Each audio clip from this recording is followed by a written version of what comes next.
Eu vou precisar da ajuda de quem estiver lá para passar os slides, tá bem? Obrigado, obrigado. Os sermões, eles têm uma estrutura mais ou menos simples. Eles normalmente começam com uma introdução, depois vem o corpo do sermão. Algumas afirmações, algumas declarações. Dizem que batistas gostam de 3 pontos e que presbiterianos gostam de 5. Mas logo depois, ao final, segue-se uma conclusão. Algumas vezes essa conclusão, ela é feita como que um apelo à resposta daqueles que estão ouvindo a palavra.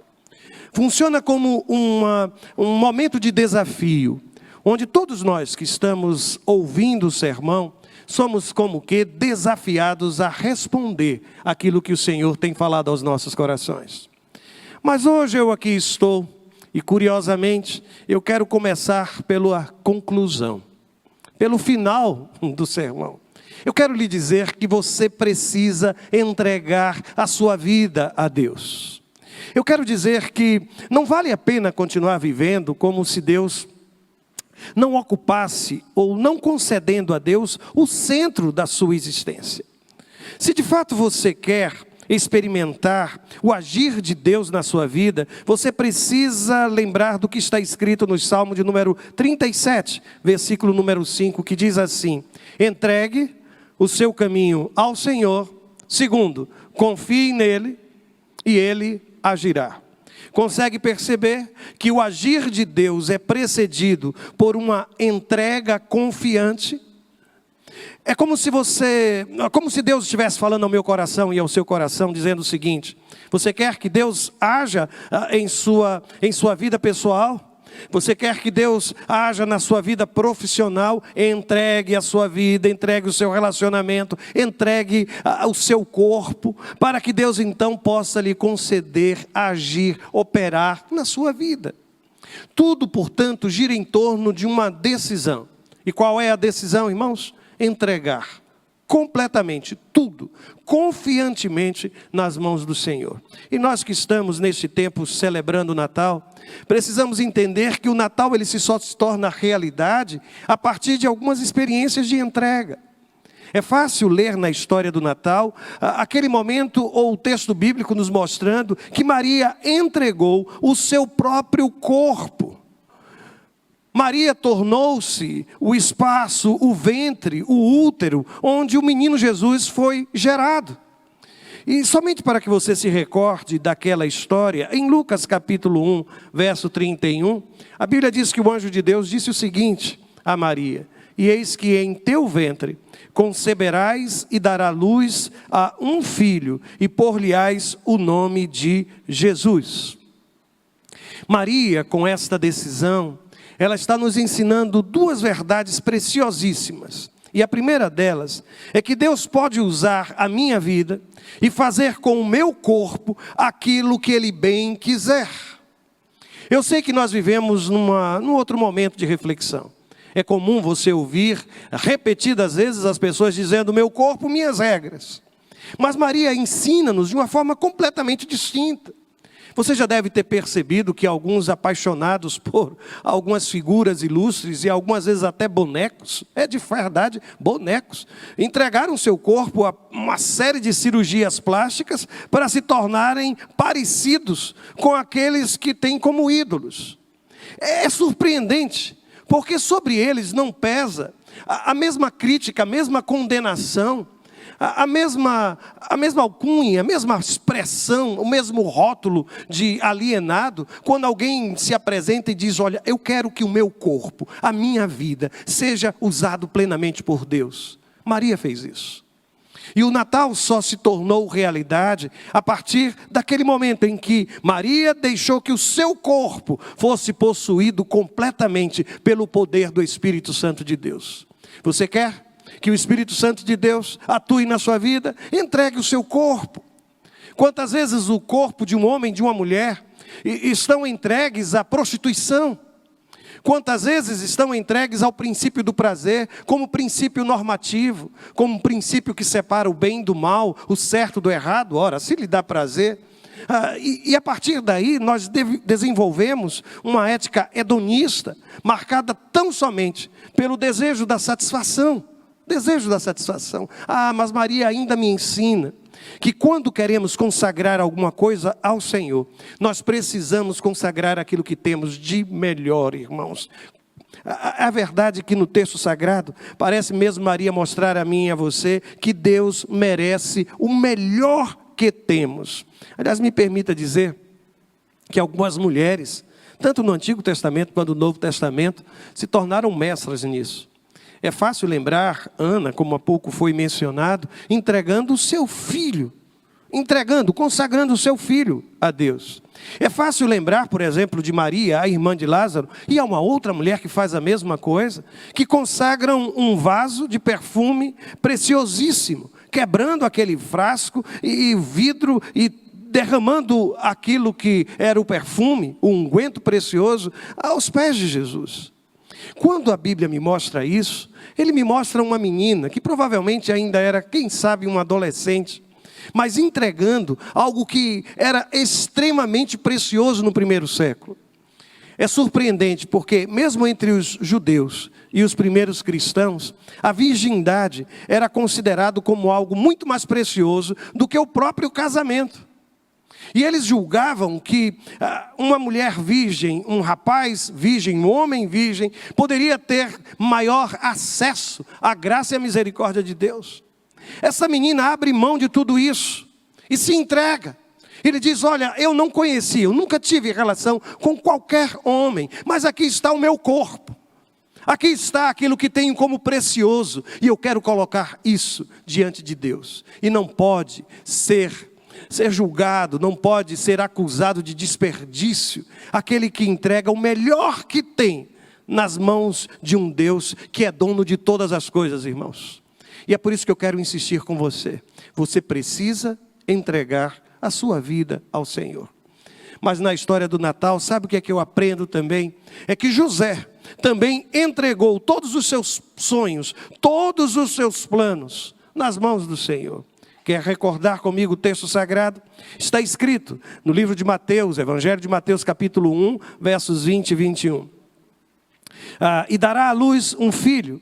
José, filho de Davi, não temas receber a Maria, tua mulher, porque o que nela está gerado é do Espírito Santo. E dará à luz um filho, e chamarás o seu nome Jesus, porque ele salvará o seu povo dos seus pecados.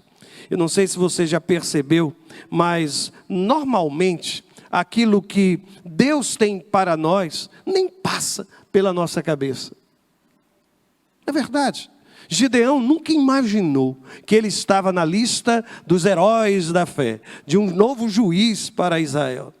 Aqueles apóstolos que eram pescadores, eu tenho certeza que nenhum deles imaginava que um dia iria se tornar um pescador de homens. O apóstolo Paulo tornar-se um cristão era algo completamente impossível sequer de pensar. Zaqueu, aquele que era o publicano, ele somente queria ver Jesus, mas Deus fez na vida de Zaqueu muito, mas muito mais do que ele poderia imaginar. O que é que eu quero dizer com isso? É que os seus sonhos podem até ser bons sonhos, podem ser sonhos inclusive razoáveis, mas Deus tem me ensinado que Ele sempre tem algo muito melhor para mim.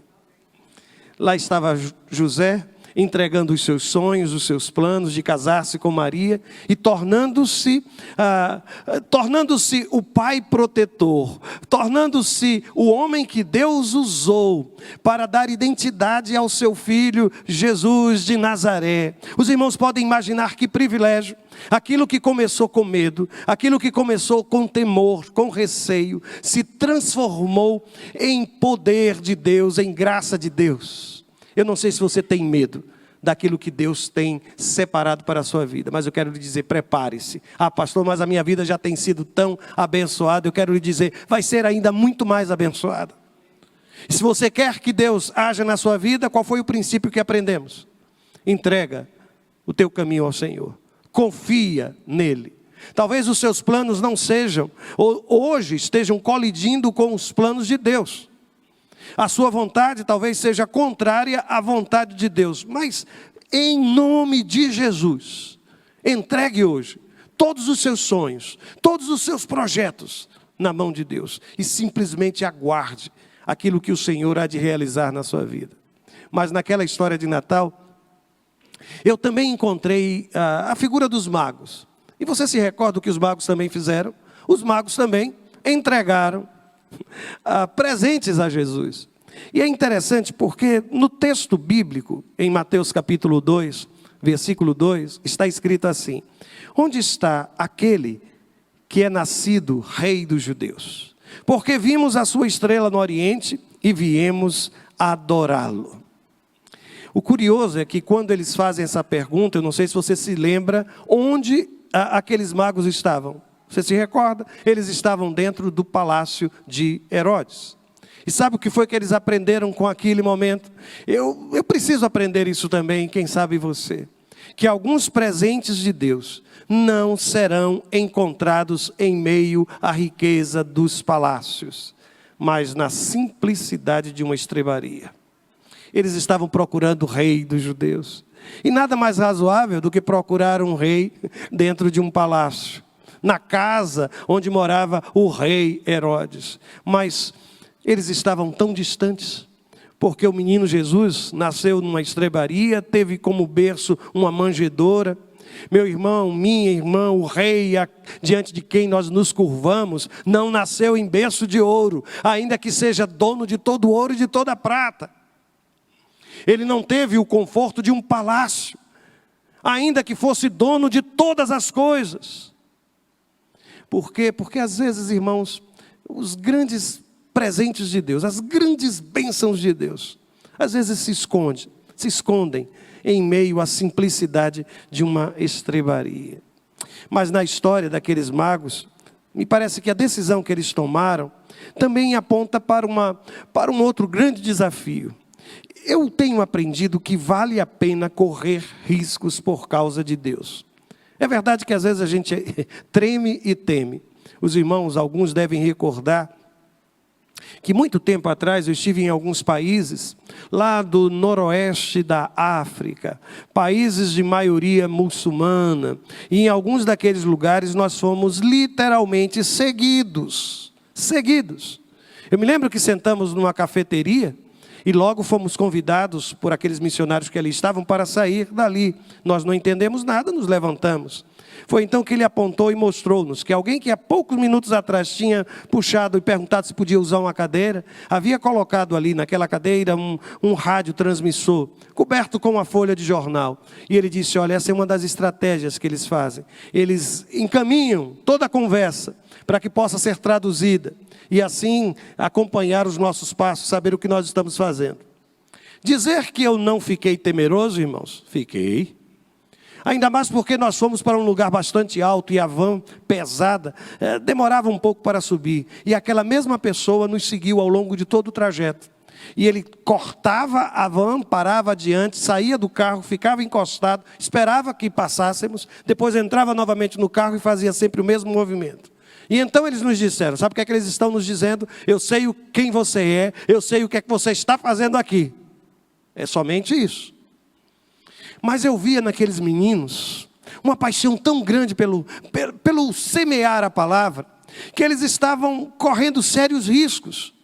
Porque começaram a imprimir trechos da Escritura Sagrada. E sabe o que é que eles faziam? Entravam às vezes em um carro, um táxi, um lugar, e esqueciam, irmãos. Que coisa, não? Um esquecimento terrível. Esqueciam aquelas páginas ali dentro. Numa tentativa de fazer com que aquela gente tivesse acesso à palavra. Ali estava também uma caixa postal lá da Espanha. E de repente eles podiam se comunicar e tirar alguma dúvida, falar um pouco. Eu não posso mais dizer mais nada porque esse negócio é transmitido, não é, irmãos? Então eu não posso fazer muita coisa não. Mas só para que os irmãos tenham ideia. Eram jovens. Muitas vezes até acusados de estarem desperdiçando a vida. O que é que vocês vão fazer nesse lugar?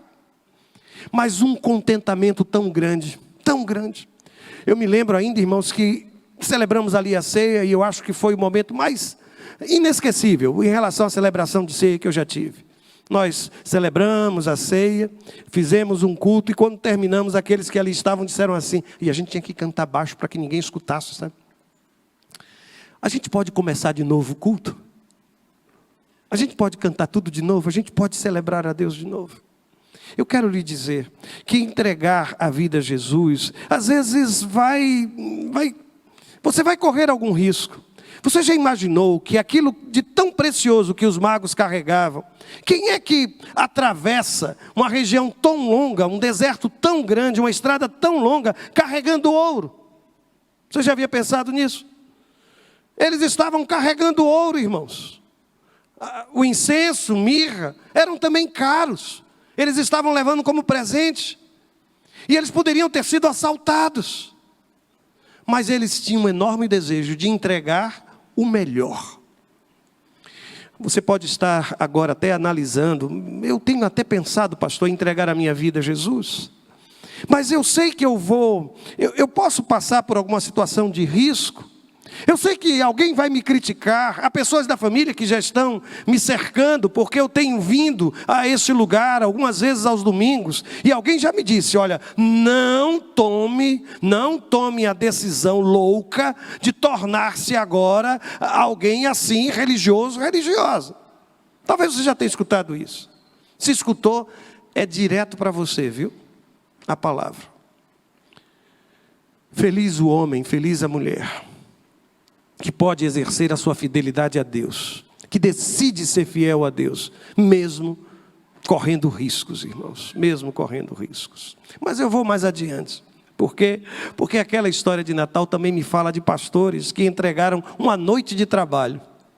Eu vou ser mais claro. O texto bíblico vai dizer que entre as palavras que eles ouviram dos anjos, está escrito assim: não temais, porque eis aqui vos trago novas de grande alegria, que será para todo o povo. Pois na cidade de Davi vos nasceu hoje o Salvador, que é Cristo o Senhor. É tão interessante, irmãos, porque este grupo, esta mensagem foi entregue a um grupo de homens que estava trabalhando. E normalmente, essa relação entre trabalho e espiritualidade costuma ser uma relação do tipo, ou um ou outro. Ou eu trabalho, ou eu desenvolvo a minha espiritualidade. Tanto que os mais antigos sustentavam a impossibilidade de qualquer trabalho no dia santificado, no dia separado para o Senhor. É bem verdade que quando a gente observa Deus se manifestando, um exército de anjos, um coro de anjos, cantando no meio de um ambiente de trabalho, porque eles estavam ali trabalhando, pode parecer surpreendente. Eles poderiam ter ido ao templo, mas eles não foram ao templo. Eu com isso imagino, sabe, que Deus quer dizer a mim e a você, que Ele pode se manifestar em qualquer lugar, e Ele também quer se manifestar na sua vida como profissional. Você poderá receber visitas de anjos de Deus no seu ambiente de trabalho. Já pensou nisso? Que coisa espantosa. De repente você está na sua repartição e um coro angelical resolve entrar sala dentro. Você está no seu gabinete, você está no seu consultório. Não há lugar onde Deus não possa manifestar a sua glória, irmãos. Não há lugar. E o curioso é que a Bíblia me diz que esses homens estavam tomando conta das ovelhas. Há quem sugira que eles são pastores contratados, que não eram donos do rebanho, que estavam ali trabalhando. Agora, o irmão já pensou que abandonar as ovelhas poderia ter se tornado um grande problema para aqueles homens? Porque normalmente o patrão chega na hora que a criatura acabou de sair para resolver alguma coisa, naquela hora que ele chega, não é assim? Naquela hora. Eles resolveram largar todas as ovelhas, e se realmente eles eram contratados, poderiam pagar caro por terem deixado o espaço de trabalho. Se as ovelhas pertenciam àqueles homens, eles também poderiam ser surpreendidos com alguma coisa absurda, ou alguma tragédia com os animais quando retornassem, porque os animais ficaram completamente desprotegidos. É possível até que eles tenham dito, olha, quem vai ficar deve ser o estagiário, né? Normalmente é assim, né? O estagiário fica e nós vamos lá ver aquilo que os anjos disseram e anunciaram. É possível que eles tenham colocado alguma comissão ali para tomar conta. Mas o fato é que saíram daquele lugar e deixaram para trás todas as ovelhas, porque eles encontraram algo muito, mas muito mais especial. Eles queriam ver a Jesus. E eu vou lhe dizer que algumas vezes eu e você deixamos de perceber a graça e a misericórdia de Deus, porque nós imaginamos que precisamos trabalhar e trabalhar muito, e usamos o trabalho como desculpa para nos afastarmos de uma entrega completa à graça e à misericórdia de Deus. Se você quer que Deus venha agir na sua vida profissional, você precisa entregar a sua agenda nas mãos de Deus.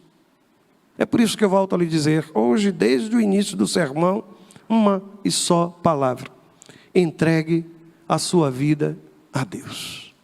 Você está entendendo o que eu estou lhe dizendo? Eu estou falando com você que está nos visitando. Entregue a sua vida a Deus. E aqui me permita revisitar o Salmo 37, versículo 5. Lembra-se dele? Entregue o seu caminho ao Senhor, confie nele e ele agirá. Se você está nos visitando, e se você deseja ter esse momento com Deus, de entregar a Ele a sua vida, de estabelecer com Deus na noite de hoje uma aliança, dizendo: olha, Senhor, assim como Maria, eu quero entregar o meu corpo, eu quero entregar a minha vida nas tuas mãos. Se você quer dizer, como disse José: eu tenho sonhos, Senhor, mas eu quero que os meus sonhos sejam os teus sonhos, que os teus planos se tornem os meus planos. Se você quer fazer a semelhança dos magos: Senhor, eu quero te dar aquilo que tenho como precioso. Eu sei que vou passar por situações de risco, mas o que eu quero é estar na tua presença.